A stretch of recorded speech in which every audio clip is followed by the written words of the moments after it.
Hey, and welcome. I'm glad you're here.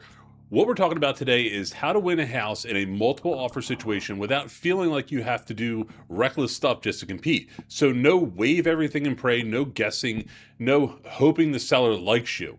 I'm going to walk you through a simple framework you can use to make your offer feel clean and safe to a seller while you still protect yourself. Is that cool? Let's get into it. Most buyers are losing because their offer is too low. Here's what I mean. Maybe you've already been the highest offer and still didn't get the house. Or maybe you haven't even offered yet because you have seen where this is going. Best and final, appraisal gap talk, people waiving inspection, and you're like, yeah, I'm not doing something dumb just to win. What's actually happening is sellers are comparing offers like a risk profile, not like a single number. There's a reason you keep hearing clean offer and it's not just a vibe. By the end of this, you'll know exactly what makes an offer feel safe to close and what to change so you're competitive without gambling. Everybody gets told basically the same thing. Get pre-approved, find a home you love, offer asking, maybe a little over, and then negotiate like it's a normal situation. And in a calm market, sure, that used to work. But when you're in a multiple offer situation, that advice leaves out the part that actually decides it. The seller is thinking, which of these is the least likely to blow up on me?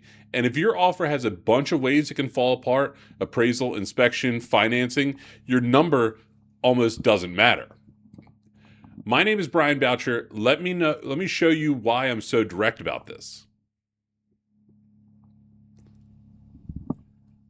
Again, I'm Brian Boucher. I'm a mortgage loan originator with NFM Lending. Before I did mortgages, I spent over 18 years in law enforcement, and that background matters because I'm kind of wired for the same things: clarity, process, and doing what you said you were going to do. In this world, I see the same movie over and over again. Good people, real income, sometimes complex income. They get told you're good, you're pre approved, and then they are shocked when underwriting asks for something late or the appraisal comes in low, or the seller gets nervous and picks a different offer. This isn't about hype. It's about making your deal predictable so you're not living on an adrenaline every single weekend.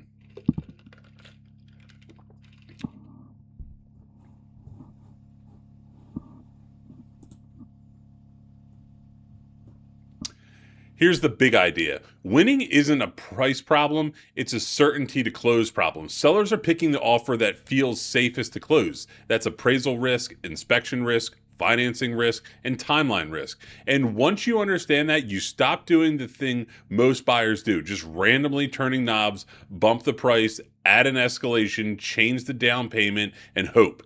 Instead, you build a stack, a certainty to close offer stack, and it changes how your offer reads.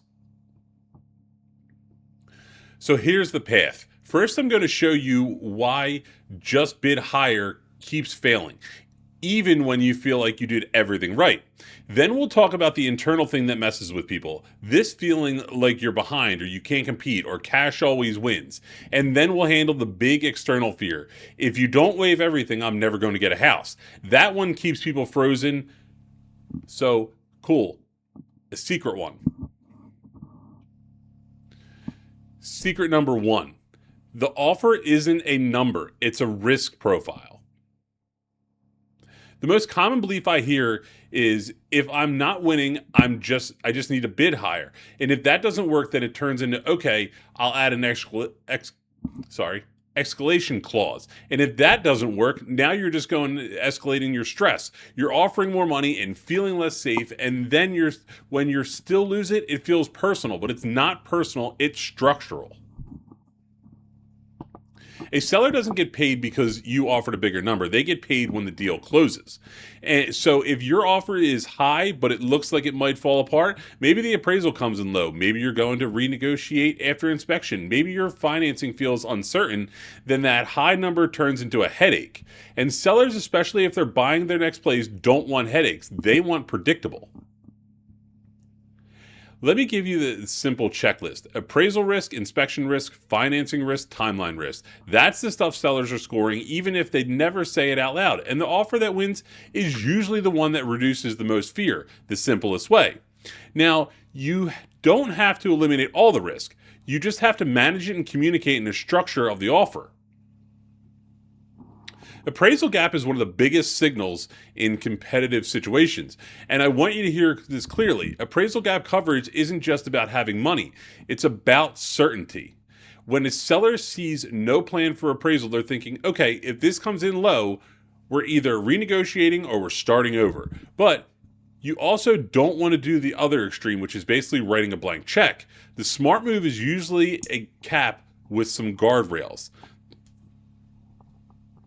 One of the biggest mistakes is deciding the appraisal gap number when you're emotionally attached. Do it before. Decide your maximum. Decide what you're protecting, cash reserves, investment plans, your monthly comfort.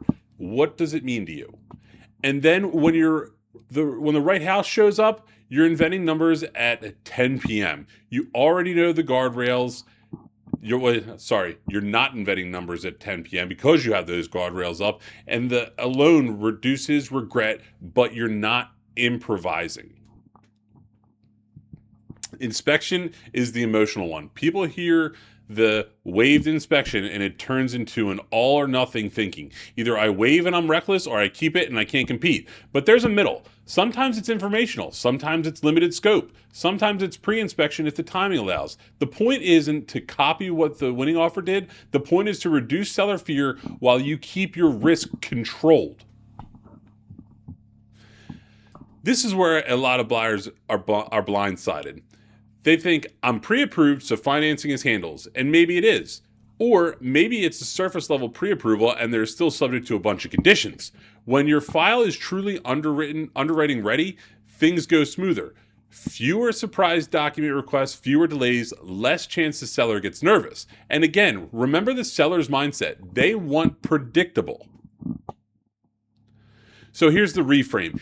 If you lose it, doesn't automatically mean your offer was bad. I want you to understand that. It usually means your offer felt uncertain. Your risk profile felt heavier than someone else's. And once you see that, you stop chasing price as the only lever. You start building certainty on purpose.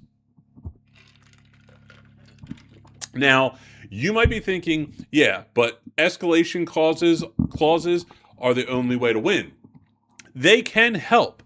I'm not anti-escalation or anything, but they are not a strategy. They're a tool as part of a larger strategy. If the rest of the offer still feels like it might fall apart at the escalated price, then the escalation doesn't fix that. It can actually make the appraisal fear worse. So you use it when it fits, not as a crutch. Secret number 2, you're not behind. You're just not positioning certainty yet. This is the belief that quietly breaks people. Cash always wins. And look, cash is real. It's a strong offer component. But when you turn it into so what's the point? You stop playing offense. You stop structuring your deal and you start making decisions based on frustration instead of strategy. To be fair, that belief comes from something true. Cash reduces financing fear. It can make timelines easier. It can remove an appraisal concern depending on how they're buying. So when you keep losing, it's easy to assume that cash is the only thing that matters. But it's not the only way to create certainty. It's just one way. Sellers want predictability.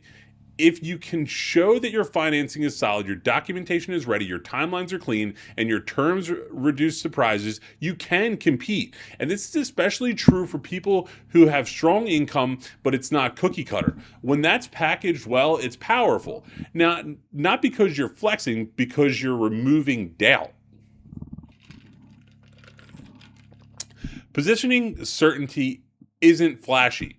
It's getting your documentation handled early. It's making sure the funds picture makes sense. It's having reserves. It's knowing your appraisal plan. It's not changing the story every week. And yeah, it's boring, but boring is good in lending. Boring closes on your home.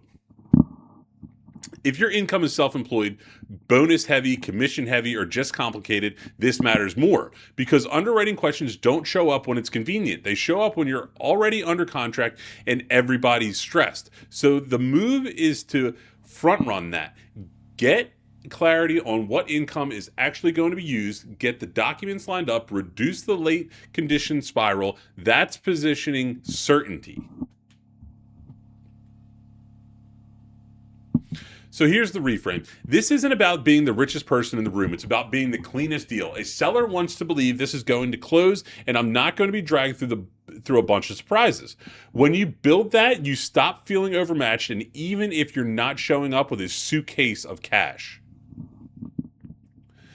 I hear this one a lot. I don't have time to do all of this, but you're already spending the time. You're spending it doom scrolling listings, rerunning the numbers, reading opinions, and then scrambling when a house pops up. This is just putting the time in the right order. A little prep up front saves you from the panic and decisions, emotional hangover after another lost offer. The secret number 3, competitiveness isn't binary. You don't have to waive everything to be competitive. This belief shows up after a couple of losses. If you keep protections, I'm dead on arrival. And then people go one of two ways. Either they say, fine, I'll waive everything, and they feel sick about it. Or they say, I'm not doing this, and they get stuck. Neither is good because there's a middle path where you're competitive and still smart. Selective competitiveness is the goal. You look at the house and you ask, what's the seller's biggest fear here? Is it appraisal? Is it inspection drama? Is it timing? Is it financing certainty? Then you pull the lever that solves that fear. And you keep protections that matter for that specific house, not generic advice, not ego. Intentional decisions is what we're talking about. A lot of frustration comes from using the wrong lever. If the seller is scared about appraisal and you responded by bidding higher, that doesn't help. If the seller is scared about inspection and you responded with a complicated contingency, that can also hurt. So you match the lever to the fear. Appraisal fear gets an appraisal plan. Inspection fear gets a smart inspection structure. Timeline fear gets flexibility and readiness. That's how you get your offer to read clean. Managed appraisal risk is not, we'll cover everything, and it's also not hope it appraises. It's a cap that fits your guardrails with reserves protected, so if the appraisal comes in low, you're not forced into a bad decision. We can also talk about something that we at NFM have called appraisal gap insurance. That's how you compete without putting your whole financial life on the line. Managed inspection risk is the same idea. Maybe it's pre-inspection, maybe it's informal, maybe it's limited scope. The point is you're removing the seller's fear that you're going to reopen the entire deal over minor stuff, while still giving yourself a way to avoid a true nightmare problem. It's not about being fearless, it's about being smart.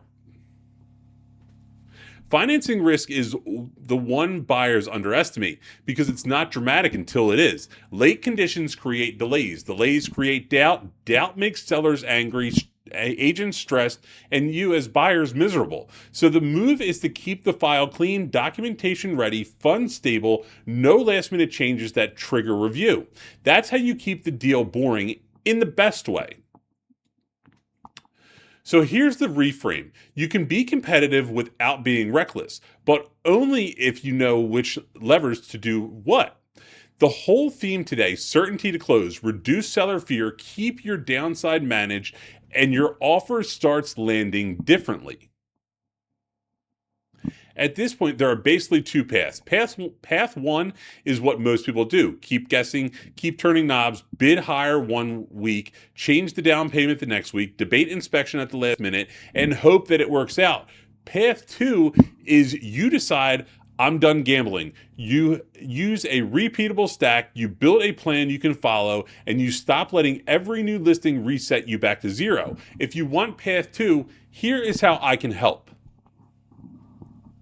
The most useful next step for most people is a one-on-one strategy call because the framework is the framework, but the details matter. Your cash position matters, your income type matters, your comfort level matters, your timeline matters. So on that call, we talk through your situation, we map out your certainty to close offer stack, and we make sure you know exactly what you're doing before the next best and final pops up. Let me be specific about what you actually get out of that call process. You're not just talking to a lender. You're getting an offer stack blueprint tailored to you, an appraisal gap decision tree so you can set a cap with guardrails, an inspection strategy matrix so you have an options that aren't reckless, and a borrower ready underwriting checklist. And the point of all of it is simple: fewer surprises, cleaner offers, smoother closings. And just to keep this simple, there's no obligation here. If we get on a call and it's not a fit, that's absolutely fine. You're still going to walk away with understanding what's been making your offers feel uncertain and what should change next. So you're not wasting time either way. Now, here's the deal. If you book your strategy call within the next 10 minutes, you get a $250 lender credit. And I want to be clear on intent here.